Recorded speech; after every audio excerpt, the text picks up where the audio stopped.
ಆತ್ಮೀಯ H16 news ಅರ್ಥಾತ್ ಸಿದ್ದರಾಮಯ್ಯಗೆ ಸ್ವಾಗತ. ನಾನು ನಿಮ್ಮ MI ಅಥವಾ ಮಲ್ಲಪ್ಪ ಜೋತಾರ್. ಆದ್ಮೇಲೆ ಒಂದಿಷ್ಟು CM ಕದನ ಯಾಕೋ ಏನೋ ಬದಿಗೆ ಸರದಂಗೆ ಕಾಣ್ತದೆ. ಇನ್ನು ರಿಸಲ್ಟ್ ಬಂದಾಗ ಏನಾಗ್ತದೆ ಗೊತ್ತಿಲ್ಲ. ಮೇ 4 ನಂತರ ಎರಡೂ ಏನಾದರೂ ಕಾಂಗ್ರೆಸ್ ಬಿದ್ದು ಹೋದ್ರೆ ಮುಖ್ಯಮಂತ್ರಿ ಚೇಂಜ್ ಆಗ್ಬೋದಾ ಅನ್ನೋ ಪ್ರಶ್ನೆ ಹೇಳ್ಬೋದಾ? ಮೇ 4ಕ್ಕೆ ನೋಡೋಣ. ಈಗ ಮಾತ್ರ ಸಂಪುಟ ವಿಸ್ತರಣೆ ಸದ್ದು ಜೋರದ. ಸಂಪುಟ ವಿಸ್ತರಿಸಬೇಕು, ಭಾಳ ದಿನಗಳಿಂದ ವೇಟ್ ಮಾಡ್ತಾ ಇದ್ದಾರೆ ಹಿರಿಯ ನಮ್ಮ ಶಾಸಕರು. ಆ ರೀತಿ ಹೊಸದಾಗಿ ಬಂದಂಥವ್ರು ಸಹಿತ ಕೇಳ್ತಾ ಇದ್ರು, ನಮಗೂ ಇಷ್ಟು ಕೊಡಿಪ್ಪ ಅಂತೇಳಿ. ಹೀಗಾಗಿ ಒಂದು 20-25 ಜನ ಏನೋ ಈ ಸಲ ಹಳೆಯ ಈ ಸಚಿವರು ತಗೋದಕ್ಕೆ ಹೊಸಬ್ರನ್ನು ತೊಗೊಳ್ತಾರೆ ಅನ್ನೋ ಸುದ್ದಿಗಳು ಇದ್ದಾವೆ.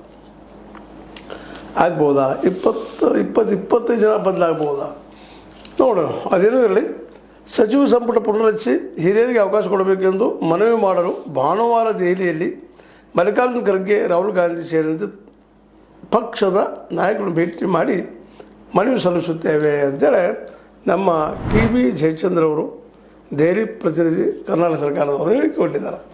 ಆದರೆ ಹಿರಿಯರು ಕೇಳ್ತಾ ಇದ್ದೀವಪ್ಪ, ನಮ್ಗೆ ಅವಕಾಶ ಕೊಡ್ರಿ, ಏನು 3 ವರ್ಷ ಆಯಿತು, 1-2 ವರ್ಷ ನಾವು ಆಗ್ತೀವಿ ಅಂತೇಳಿ. ಅದಕ್ಕೆ ಹೈಕಮಾಂಡ್ ಒಪ್ಬೋದಾ ಅನ್ನೋಕ್ಕಿಂತ ಒಪ್ಪಬೇಕಾಗ್ತದೆ. ಯಾಕಂದ್ರೆ ಇದ್ರಲ್ಲಿ ಕೆಲಸ ಮಾಡಿದವರು ಇದ್ದಾರೆ, ಮತ್ತೇನೋ ಅದ ಒಂದು ಜನರ ಅತೃಪ್ತಿ ಅಂದರು. ಜನರ ಅತೃಪ್ತಿಗಿಂತಲೂ ಇನ್ನೂ ಕೆಲವು ಉಳಿಬೇಕಲ್ರಿ ಪಕ್ಷದಲ್ಲೇ ಹಿರಿಯರು. ಯಾಕಂದ್ರೆ ಅವರ ಹಿರಿತನಕ್ಕೆ ಗೌರವ ಕೊಡೋ ಸಲುವಾಗಿ ಒಂದು 2 ವರ್ಷ ಮಿನಿಸ್ಟರ್ಶಿಪ್ ಕೊಡುವಂಥದ್ದು ಮತ್ತೇನೋ ಆಗಬೇಕಾಗ್ತದೆ. ಆ ದಿಶೆಯಲ್ಲಿ 20ಕ್ಕೂ ಹೆಚ್ಚು ಜನ ಶಾಸಕರು ದೆಹಲಿಗೆ ಹೊರಟಿದ್ದಾರೆ. ನಮಗೊಂದು ಅವಕಾಶ ಕೊಡ್ರಿ, ನಾವು ಕೆಲಸ ಮಾಡ್ತೀವಿ ಅನ್ನುವಾಗ ನಮ್ಮನ್ನು ಕೌಂಟ್ ಮಾಡಿರಿ ನಿಮ್ಮ